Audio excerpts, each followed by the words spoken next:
Good afternoon. We'll have statements by the Deputy Secretary General, the Minister of Foreign Affairs, and the Deputy Prime Minister and Minister of Defence. Deputy Secretary General.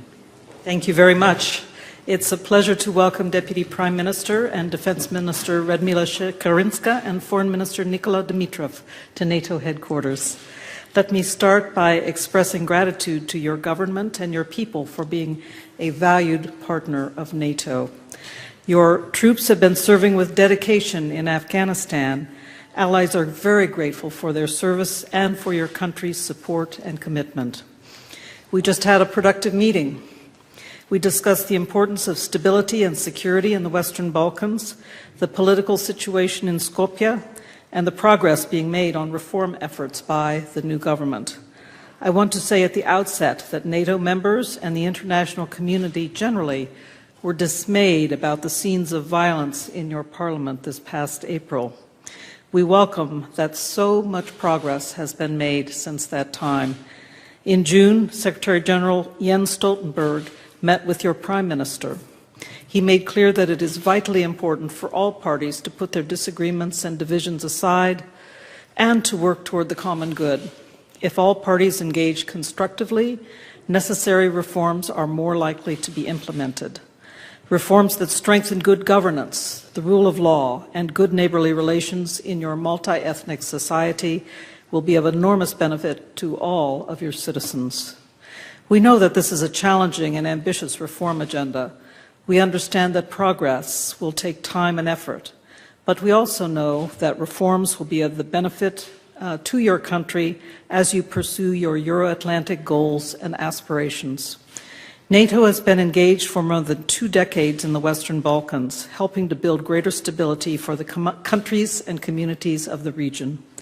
And NATO wants to see your country achieve your aspiration to be successfully integrated into a stable, secure, and prosperous region. We are delighted that Montenegro was recently welcomed as the 29th member of our alliance, taking its place at the table with the same rights and responsibilities as all the other NATO members. This is a clear signal that NATO's door remains open, and NATO will continue to support your nation on the path toward membership in the alliance. Thank you for this opportunity, and pass the floor to you, Minister. Thank you so much, Madam Deputy Secretary General. Thank you for the warm welcome. In the NATO headquarters, we feel at home, and we hope that soon this headquarters, or the other one, across the street, will be actually home. We are here today to present a positive story and to inform the Deputy Secretary General and the Permanent Representative, the North Atlantic Council, of the strength and the resilience of the Macedonian democracy that managed to achieve political change in the face of an institutional and perhaps even a moral crisis. We have a very strong resolve to make it. We are a country that has decided to invest in our democracy so that nothing like the last couple of years ever happens again. We want our media to be free. We want our parliament to be functional and vibrant and to be a real check on the executive. We want our judges to judge independently. We want our anti-corruption commission to be functional. And this is a country that will be more like the NATO member states, the values that are built in their societies. We will give the alliance, and we are here today to convince them, more reasons as to why Macedonia should be the 30th member state of NATO. We have been sharing a burden of global security and regional security, and we will improve on that in the future.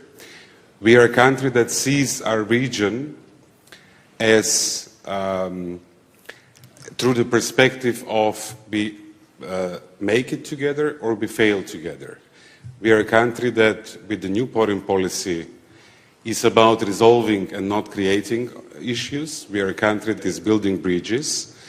We are proud to already report a big success with our eastern neighbor and a NATO member country, Bulgaria, we signed the Treaty of Friendship on 1st of August.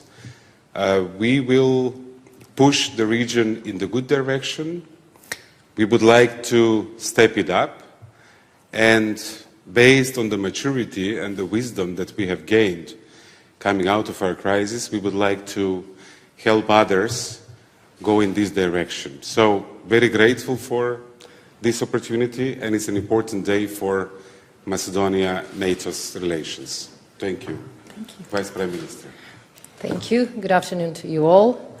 Madam Deputy, it's a pleasure and a privilege to be here and speak on behalf of the Republic of Macedonia, which has been striving to get to NATO membership for as long as we remember. After a long delay because of the political crisis that took Macedonia almost by surprise a few years ago, today we are here in the NATO headquarters to complete the 17th cycle of the action plan for membership of Macedonia into NATO. We have highlighted the government's determination to return to the path of reforms and to the path of EU and NATO membership. As a government, we are determined through our Plan 369 to focus entirely on the democratic reforms that mean rule of law, independent media, independent judiciary, professional administration, but that also are very much needed in a volatile world of today and in a volatile region such as the Balkans. Without democracy and without the rule of law, all of our countries seem less secure and less stable.